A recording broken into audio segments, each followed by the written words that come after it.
I'm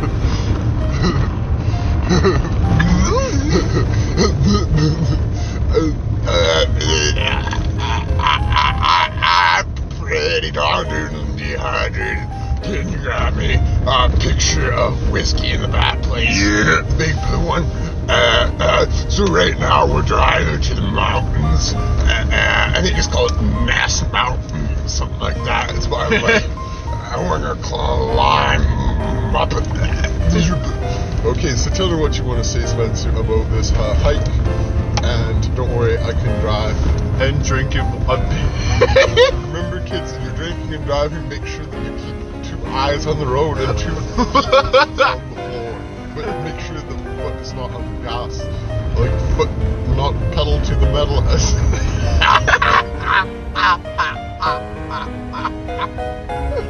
Don't drink all of your water. Oops. You mean whiskey? I mean, yeah.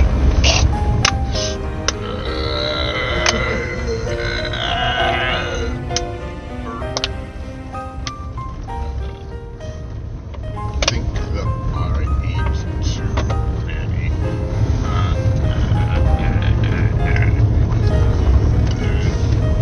Finger dingers. Really?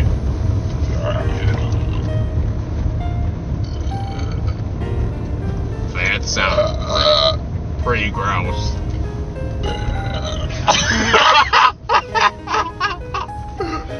Oh no. So, you We're on a road. listeners out there, if you like to listen to this, it might help you sleep or cope with whatever problems you have. What are problems that they could be dealing with? They could have trees up the arse. That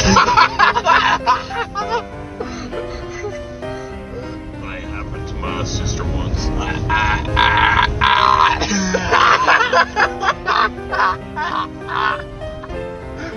You sound like a goose. Stop! Anyway, what are some real other problems that they could be dealing with?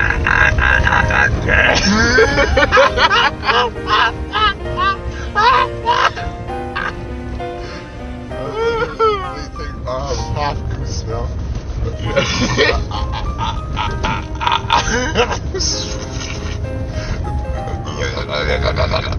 They could be smoking crack. They could become geophagic and start eating dirt. If you catch geophagia, you become very, very attracted to the idea of eating dirt, and it's like an addiction. That sounds really tragic. But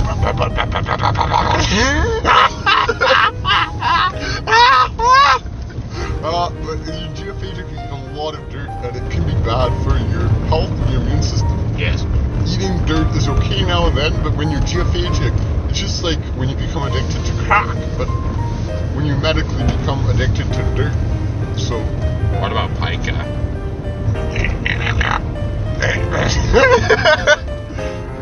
Pica's where you just eat things. I ain't gonna try. They tell me gonna eating all that stuff, eating all that sugar and all that short.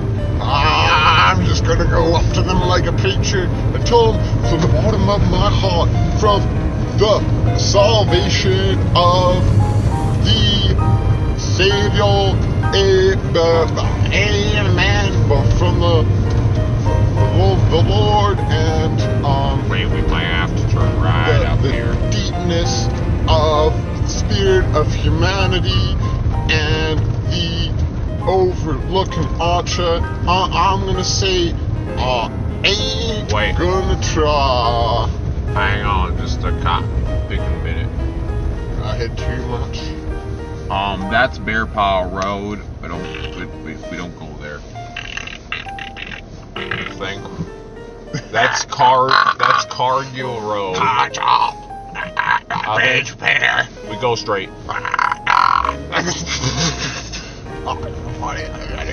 Because eventually we're gonna have to turn right on to Torpy Forester Service Road.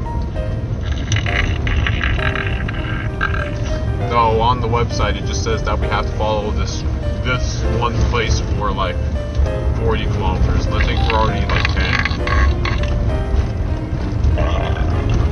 That sounds terrible. Wait a second. What? I was just thinking about like smoking tobacco. There's many reasons to start smoking tobacco. One of them is you think it's cool, or you want to fit in, or you're getting bullied, or you like the smell. But there's many other reasons. Like you start eating chew, and chew leads to tobacco. Or you start vaping, and vaping is like a gateway drug now. It leads you on to other stuff. But what is your stance, Steven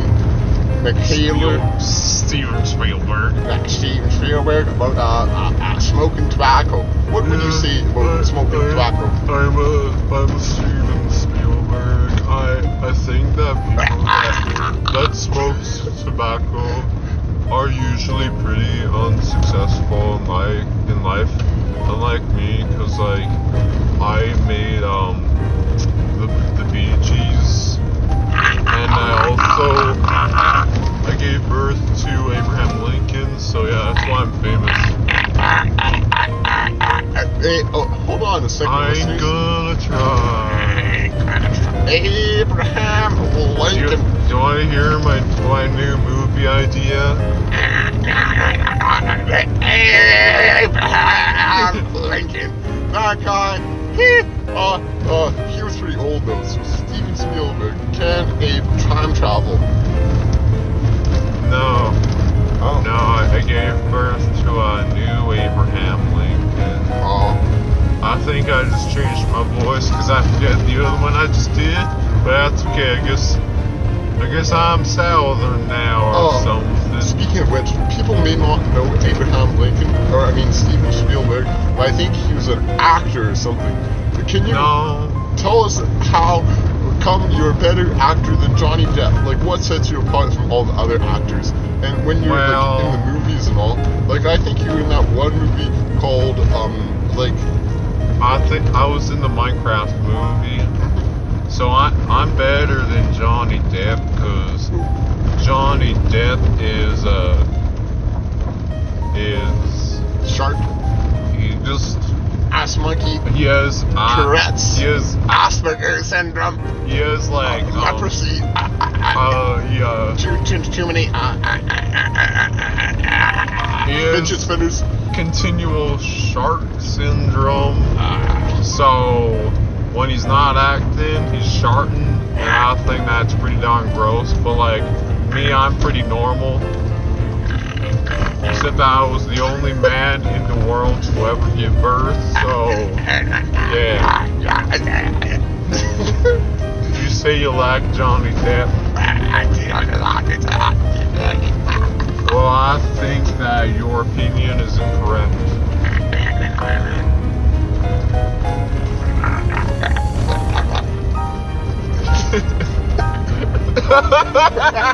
Don't you ever say that to me again, young man. Speaking of which, weren't you that actor, like the tall dude that has a factory in the movie about all the people that get like, they don't get gassed, but they're gonna get gassed? Is that like Charlie Brown? Charlie Chocolate Factory, because the factory's in the title, and I kind of okay, Schindler. So Schindler's List. Why? How come you decided to play Schindler in this great movie? I did that. I'm pretty sure I was stoned at the time. Yeah, I don't know what you're talking about, man. Okay, next question. If you were a bird, what kind of bird would you be? I would be a chickadee, because they look really cute, but a lot of them actually have malaria.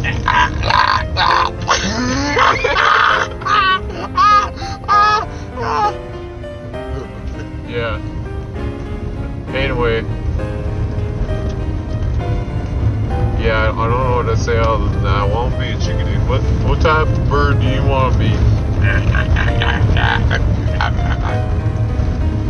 Okay. I'm the interviewer. I ask him the questions, but Okay. I'll give you a hint as to what kind of bird.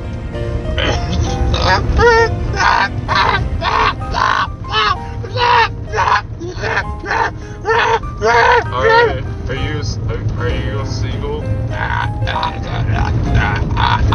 I was a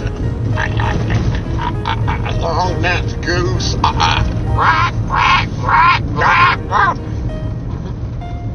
Did you want to hear my chickadee call? I've been practicing it.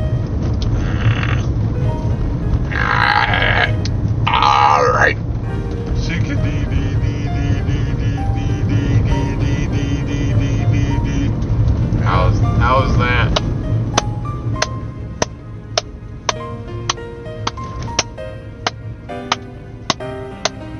Thanks. I think the clapping is becoming a bit excessive now. Alright. I'm done being interviewed. Now I'm gonna switch roles. Okay. So, My name is Jane. Jane Austen, the interviewer. I cannot believe that I have. What celebrity do you want to be? I want to be Terry Fox. Terry Fox, yeah. Terry Fox. Okay. I am so glad I have Terry Fox here with me in the theater. So glad to have you. So Terry Fox, how have you been? How has your running been going? Yes. Running, it's a funny word. A lot of people forget about what running really is. It can be a metaphor. It can be whatever you want to make it. If you don't have legs, you can run in your heart. If you only have arms, you can crawl. So for me, sometimes I just crawl, and some days I don't stop crawling. I just keep on crawling and crawling and crawling. People remember me as a runner, but that's because I used to have one leg and a fake leg. But then I wouldn't really call you a runner. I'd call you like a hobbler. Hobbling. Well, I used to hobble around, and I was going to hobble from one end of the country to the other. But the only problem was that I had this thing in my leg, and it had to be cut off. Oh no! And after it got Were you cut off, okay? my mind kept running, but not my legs. And my heart kind of stopped running so much. So basically, I had troubles, you know? Yeah, that makes sense. But the thing is, if you have troubles, you overcome them, and you just keep running, and running, and running, even if you're not running, if you know what I mean. Like, I don't know what you mean. It sure would be a shame. You sound like some hippie. My mom, Linda Fox, always told me that I was the best athlete that I was in the world because I had a big heart and I could never stop trying. So I think that's kind of what it comes down to. If you want to run, it doesn't really matter if you have legs. You don't need legs to run. If you don't have a brain, and even if you're kind of dead, you can basically still be running in your heart, if you know what I mean. That's really deep. You can crawl your way across wherever you want to go, 1 inch by inch, and that can be your version of running. So right now, I'd say I still run every single day. Wow. But I may not be able to walk. And I mean, it's awesome. Wow. Wankers. I also got Tourette's. So yeah. Oh no.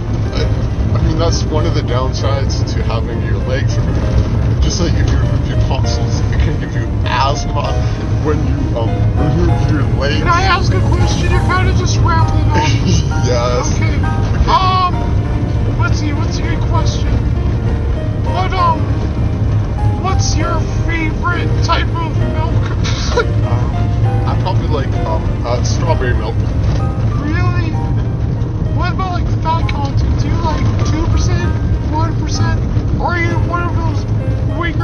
that likes 3.25%? Homo. Or do you like drinking half and half clean? Homogeneous. That sounds pretty homo, if you know what I mean. Okay, from a story from my childhood, it's talking about homos and all. I always thought that kids were becoming more and more modern, especially the kids. Hey, I ask the questions, you don't ramble. The kids these days. Are you experiencing Tourette's again? I think so. Winkers, wingernoodles. Bollocks, gypsy, mug ass, literally, no, willow trees. I think Terry Fox is having seizures in the studio. Whoa! That was a lot of bumps. Okay, as I was saying, as a child, I had some interesting friends. And one of my friends, he was super ultra modern and all, and weird things and stances about relationships and religion and just some radical ideas. And okay, this guy was gay and he was also queer, so I nothing problem with that at all. But just the thing was, it was a little strange because he had a boyfriend that he really liked and all, and they were like dating and were in love with each other. But the problem was that there was this girl that actually thought he was super hot and really liked him and said that, and he's like, yeah, well, I'm gay. But he decided to go with this girl called Eliza, even though like he was gay and didn't like girls. Yeah. I just thought that was kind of interesting, because how can you like have a romantic relationship with somebody that you can't really have feelings for? She had a lot of feelings for him, obviously, and loved him to pieces, but he didn't really feel anything in return. And he also had a boyfriend, so that was kind of interesting. But what does this have to do with anything? his boyfriend just like was totally okay with it. Was his boyfriend you? No, unfortunately not. But Okay. it was a guy called Max. Max was super chill, and he really liked the idea of his friend Pete like having a girlfriend, even though they're dating. So it's just like this weird kind of like triple thing with like yeah, I didn't really understand it, but this dude and his boyfriend, and then also his girlfriend, who he actually didn't like, so that was just a fun fact, a fun story. Oh no! Crack addicts! Stop, security! We were stuck here all talking. Okay, buddy. And that's what I was saying. I really like, What does that sign say? Caution!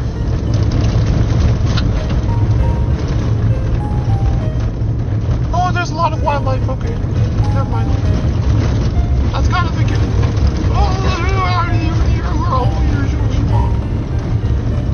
and when I went to Greece as a little boy, my mom always told me that I was going to be one day like one of those Olympians.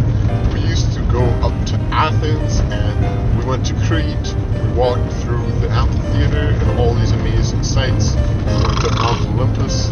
And speaking of which, I'd like to ask you a question, Jane Austen. Yeah. So Jane Austen, what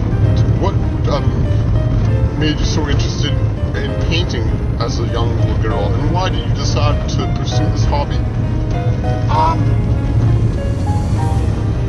My mother,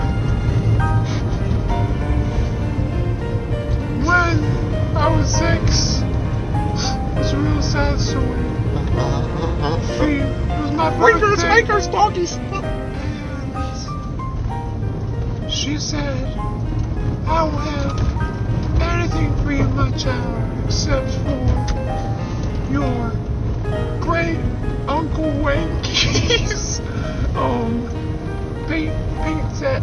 So like, oh, my great Uncle Wanky's paint set. And I just... Wakers!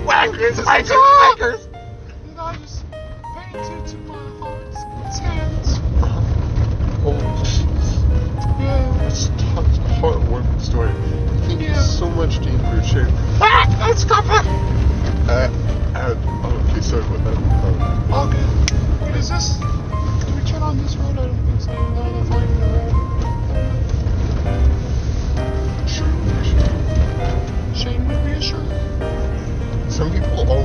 asked me if like my spirit animal would be a fox, because you know my name is Terry and my other name is Fox, so like That's pretty lame. Terry Fox. Your spirit animal is probably a hamster. Actually, a lot of people don't know this, but platypi are my favorite mammals. Platypi is a very versatile, digestible creature with lots of amazing things. So I'd say the platypus is my spirit animal. I think my spirit animal. Okay, I wasn't even asking you, whatever. What? I'm asking. You're just rambling on. I was supposed to be interviewing you. Oh, I thought you signed up to get interviewed. No! Well, I'm Jane Austen, the professional interviewer. alright, Jane, can you tell me about your book? I think you wrote a book about, was it, 12 wholesome recipes for the Amish vegan? What inspired you to write this book? Well, as you see, I'm vegan, and a lot of my family is Amish. I don't really know why. So then I thought I'd try to make a book more geared towards them, because they thought my other books, like Pride and Prejudice, were pretty boring. Ah, I didn't know you wrote that one. Yeah, that's me. I thought you were just a painter or something. No, I think you're thinking about, like, someone else. That must have been Michael D'Angelo. The resemblance is uncanny. I remember when I was interviewing that dude. Excuse me? He was, Michelangelo is